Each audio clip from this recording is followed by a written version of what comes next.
Welcome to the Tea Break Talent Talks brought to you by FWA, where we're spilling the tea on professional development, one quick sip at a time. I'm your host, Aneta Mandarino, and today we're joined by Angie Thomas, our Avendra Field Support Manager, to share short, strong bursts of insight you can use right away. Hello, Angela. Hi, Aneta. How are you? Good. How are you? I'm great. Thank you. Thank you so much for being here with us today. We are going to be focusing on some interesting topics. So, navigating leadership as a woman in food service. So, this month we're diving into real world leadership lessons from women across the food service, how they lead, how they influence, and navigate an industry that is always on the move. So, Angie, I got a couple of questions for you. Want to see what's your take on one of piece of advice you can share with someone navigating leadership in a traditionally demanding industry like food service? Great question, Aneta.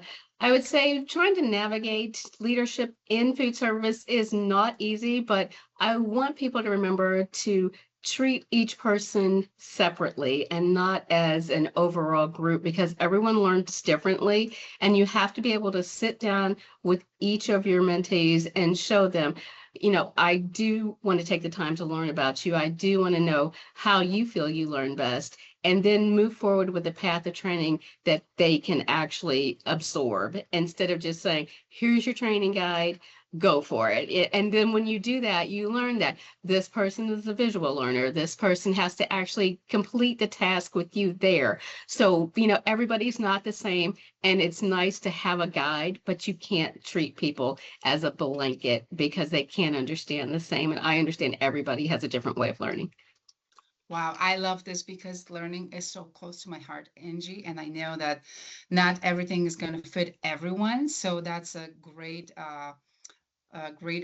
guidance you have here that learning should be tailored to every individual. So really, really love that. Angie, can you tell me a little bit about what support systems or practices have helped you to stay confident in moments of challenge or transition? Definitely. And with that, I think something that's helped me is having a mentor within the industry and maybe sometimes outside of it. I love having companions that I can work with and they can tell me, Angie, if you have a question, let me know. And I feel comfortable enough to actually go to them because when you're in any position, whether you've been there for 10 years or one, you want to be able to feel comfortable enough to know who you can go to that's going to be a straight shooter, but then also going to let you know, hey, you're doing great, or you just started, or you've been in this, but you're thinking of new things. You want to be able to know you have somebody to go to at any point in time that's going to help you, but that's also going to tell you, you know what, maybe that's not the right approach. Have you thought of this? Sounding boards are great. Wow. I mean, I feel like the support system is really needed wherever we go, whether this is work related, professional life, because I mean, it's always easier to be on a team and have that person you can trust. Angie, I feel I can trust you already. Definitely.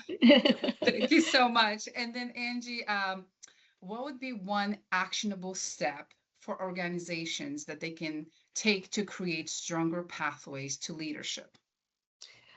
Again, a great question. My answer may not be popular, but I think since 2020, where everybody's had to pare down so much in the workforce and the training programs went away, I think that's something that needs to come back into the workforce because now we have people doing 2 and 3 jobs instead of one, which I understand, but we can't keep using the pandemic as an excuse not to grow.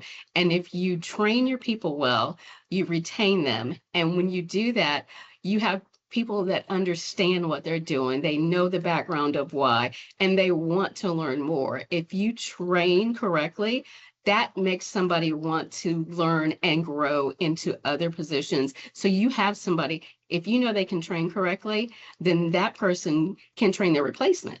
So give them the time. And I know, again, it's not popular because it does cost money and people think, oh, it's kind of empty. It is not.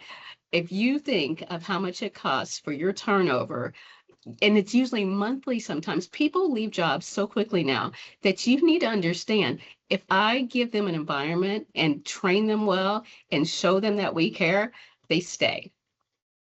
Angie, you just nailed it in my heart because training is so close to my heart. I truly relate to what you're sharing here because, again, if we have a great training program, it is the first step to success.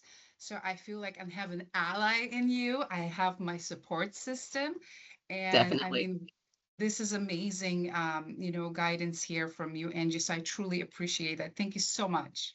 Oh, thank you.